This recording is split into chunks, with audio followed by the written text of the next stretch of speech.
આપણા વાળા આપી આવ્યા છે ને, તો જેના મતથી સરકાર બની છે એવા ગુજરાતના ઓબીસી સમાજના વિછિયામાં હોય કે આખા ગુજરાતમાં હોય, દલિત સમાજમાં એ ઉનાનો કેસ હોય કે પાટણનો કેસ હોય, એ આદિવાસી સમાજમાં રિવરલિંક પ્રોજેક્ટના આંદોલનનો કેસ હોય કે કોઈ પણ કેસ હોય, ગુજરાતના એસસી એસટી ઓબીસી સમાજના જે પણ લોકો પર એ આંદોલનો માટે, વિરોધ માટે, સરકાર સામે લડવા માટે કેસ થયા હોય, એવા તમામ કેસ પાછા ખેંચવા જોઈએ એવી આજની સભા માંગણી કરે છે। જે સમર્થનમાં હોય હાથ ઊંચા કરે। આપણા સમાજનું ઘરેણું આપણા સંત ઋષિ ભારતી બાપુ આયા છે, એમનું પણ સ્વાગત કરીએ છીએ। બધાને વિનંતી કે આપણે સૌ તાળીઓથી એમનું સ્વાગત કરીએ।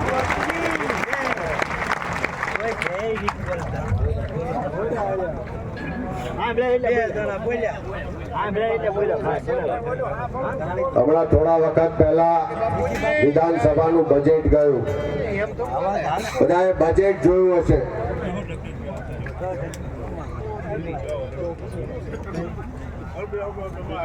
અહીંયા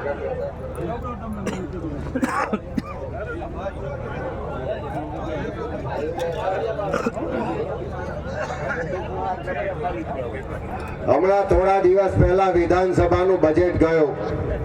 મારે તમને પૂછવું છે કે આ સરકારની તિજોરી ભરાય એ ટેક્સના પૈસાથી ભરાય। આપણે જે ટેક્સ આપીએ એનાથી સરકારની તિજોરી ભરાય અને સરકારી તિજોરીનો બજેટ બને। તમારામાંથી કેટલા લોકો ટેક્સ આપે છે? હાથ ઊંચો કરજો તો સમજીને ઊંચો કરો છો। ખાલી ટેક્સ આપતા હોય એટલે હાથ ઊંચો કરો। અડધા બંધ થઈ ગયા।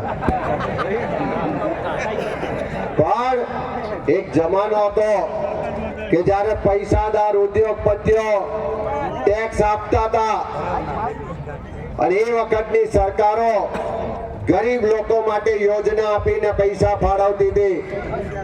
ત્યારે ઉદ્યોગપતિઓ પૈસાદારો એમ કહેતા કે અમે ટેક્સ આપીએ છીએ, આ સરકાર ગરીબની પાછળ પૈસા વાપરી નાખે છે।